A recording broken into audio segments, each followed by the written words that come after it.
morning again, everyone. If you missed my little spiel a few minutes ago, just want to remind everyone to make sure you download the Involvio app, search for FIU EdIT, and join the conference, scan into the sessions, and if you scan into 5 sessions, you will be entered into a raffle to win an iPad 7. But, of course, the raffle is at the end of the day, so you have to stick around. So, thanks again, everyone, for being here.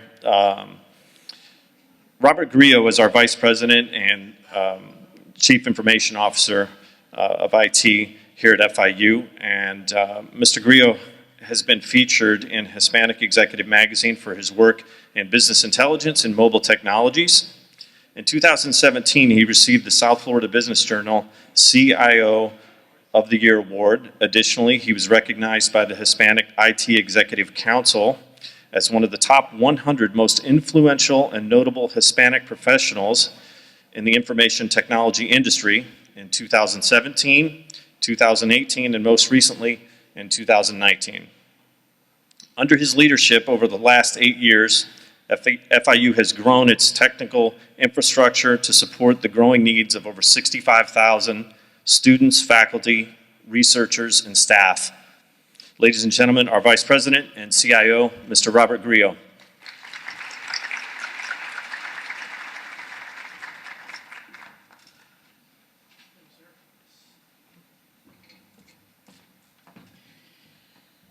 Good morning, everyone.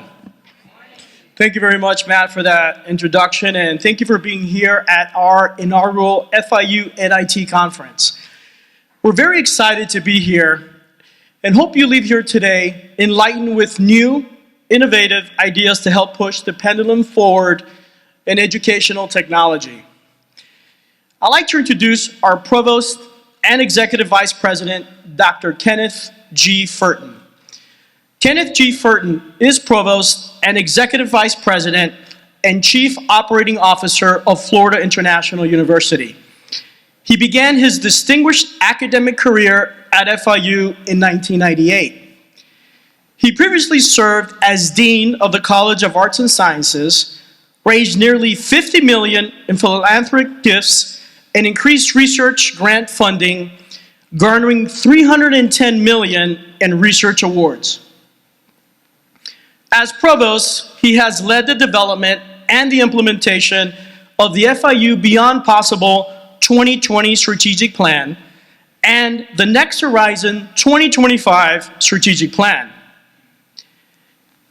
Deeply committed to the academy, Dr. Fern is a leading scholar in forensic chemistry, specializing in scent detection. Dr. Fern is a leading scholar in forensic chemistry, and he is the co-author and author of more than 800 publications and presentations, including 21 patents and 2 books. He is a fellow of the American Academy of Forensic Sciences and is an inducted fellow of the National Academy of Inventors.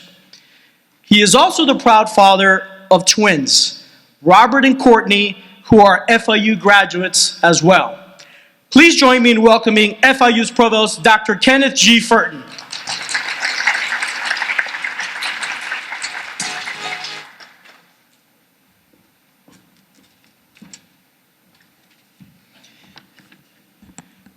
Thank you, Bobby, and thank you, Matt and Bobby, and many of you in this room for organizing this first conference. I'm very excited to be able to say a few words on behalf of this FIU EdIT conference.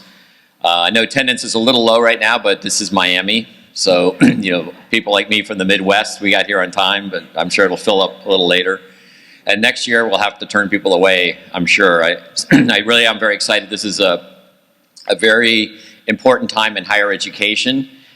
We were just at the Board of Governors meeting yesterday and the day before up in Orlando, and there's a lot of discussion about what's happening and the disruptions that are going on in higher ed. So I want to thank all of you for being here and welcome you on behalf of President Mark B. Rosenberg, who couldn't be here. He's away attending to some family matters.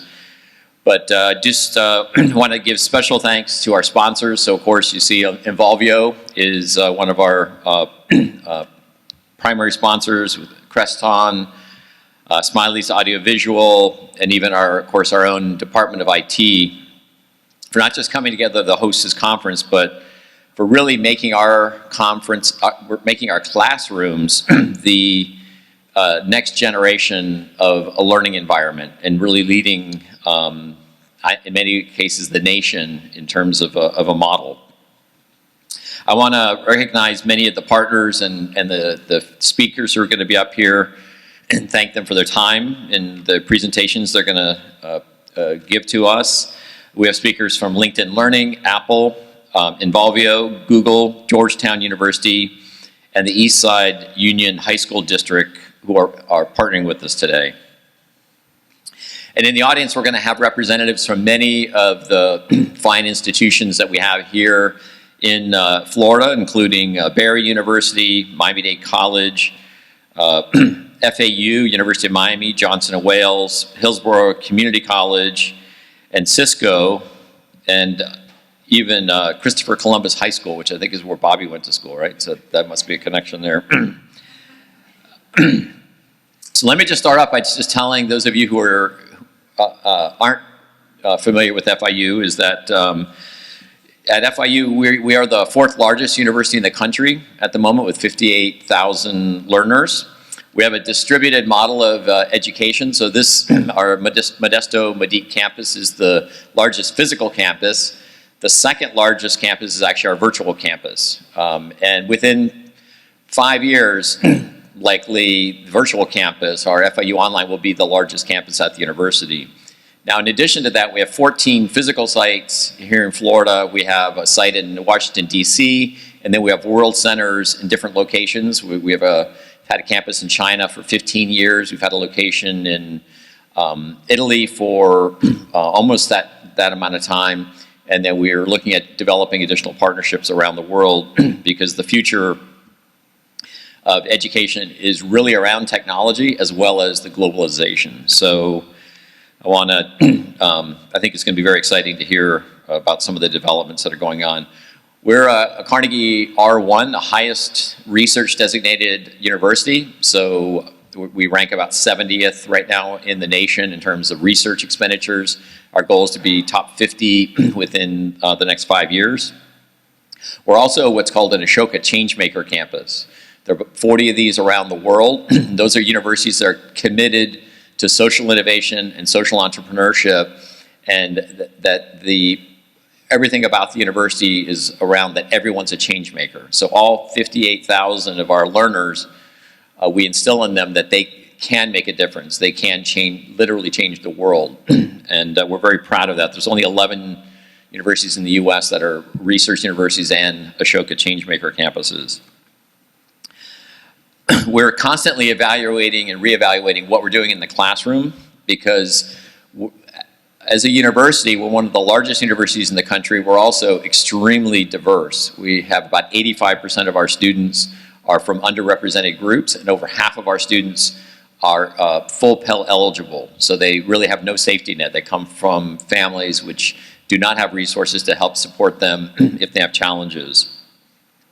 And most of our students are commuters. About 80% of them work full-time or part-time. So when you put all that together, it seems like there's no way a university like us could reach the heights that we would like to reach, which is top 50, widely recognized as a top 50 public university. But the way we're going to do that is by disrupting education, disrupting what we're doing, and we can serve as a model for other universities and really higher education generally if we do it correctly. So I really do believe, without a doubt, that this decade that we're in, really the last 5 years, next 5 years, is the most disruptive period, the most disruptive 10 years in the 2,406-year history since Plato really created the academy and first started the general concept, but really didn't change that much for 2,400 years in terms of how we delivered education. And the universities that figure it out and learn new ways to really be a resource to students, there'll be a reshuffling of higher education. So, you know, many of the the Ivy Leagues and the great institutions around the world will remain, but their impact is going to wane, partly because of numbers. They're not growing in student numbers, and so their relative impact is not going to grow. But also, they will stay relatively staid in terms of how they deliver education, and they don't need to innovate. They don't need to disrupt themselves. But universities like ours, we have to survive, we have to disrupt ourselves. And then if we do it right, we'll thrive, and we can be the next generation of top universities. So we're in the midst of what's called the fourth industrial revolution, which is the cyber physical systems. And some say we're on the cusp of the fifth industrial revolution because it's moving so quickly. It's not taking a century now to completely transform. And that's where AI really transforms what's happening. And then it's the interface between humans and machines that's going to be critical. And nothing is more important than that in terms of how do you make that happen in the classroom. So when within the next 10 years, it's predicted that about 1/3 of all the current jobs will no longer exist, and about 2/3 of the Fortune 500 companies have yet to be created. And many of those will be by graduates that are actually coming through our programs. And just to look at that rapid change of higher education, if you think in 2,400 years, there weren't a lot of universities coming in, a lot of universities changing in structure. But 50 years ago, where we sit right now was an abandoned airfield. And now it's the 4th largest university in the country, and we're top 50 in Washington Monthly and a number of rankings already. So the future of higher ed is going to be less important in terms of the content that they're learning, in terms of the materials. I'm a chemist, so the general construct of chemistry hasn't changed a lot, but the knowledge within the chemistry field is evolving so quickly that you have to really learn not to memorize the information, but to learn how to actually acquire information and use it. And technology is going to disrupt areas like my field of chemistry faster than it's going to disrupt the areas such as the arts and the humanities. And so within different areas, it'll happen at different rates. But this accelerated rate of technological and social change does require us to make sure that our students, our learners, when they graduate, that they are adaptable problem finders, problem framers, and solution builders. So I really do believe that the educational institutions like ours that can find ways to embrace technology, use virtual reality, augmented reality, AI, they will be able to find a way to deliver a better education to students, a better learning environment at a lower cost, and therefore they're going to thrive and excel. So you're going to hear today presenters from outside companies such as Apple discussing the concept of bring your own device. Internal groups like our very own student success team talking about micro-badging and showcasing our automated class check-in and how we're using AI right now in student success and how we're going to use it more in the future. This afternoon, the keynote will be by Jamie Cassup from Google, who's an education evangelist. And this will be a very interesting keynote because it'll focus on the content that emphasizes the important technology and its impact on the educational landscape from Google's perspective. And then later I'll be back participating in a panel that I'm very excited about with Jamie and who's an artificial intelligence expert, or Jamie and an artificial intelligence expert, Aisha Khanna, who's going to join us from Singapore. She had an issue, wasn't able to make it, so we'll use technology to bring her to us. So I hope you have if you're new to FIU, I hope you have an opportunity to roam around and see our beautiful campus and interact with our students. I call on each and every one of us, and that includes me, to consider throughout the day what information is being shared with us, especially by our outside speakers, how we can embrace it, and then how we can get the word out and be the evangelist to our own faculty, our own staff, to embrace technology into our classroom. As I really do believe that this is not about FIU surviving. It's about FIU being at the leading edge and figuring out a way to really transform what we're doing. And if we do that, as one of the largest universities really in the world, we can literally transform higher education, which is remarkable if you think about it. That's a huge responsibility.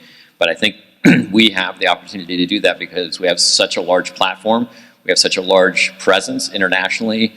We have one of the largest programs that does cooperative online international learning, the COIL courses, and a number of other things that you'll learn about. So I'm really just very excited to able to kick off this inaugural conference and for FIU to host this meeting. And again, I just want to welcome you. Thank you, Matt, for being the MC, and I'll see you all throughout the day. Thank you.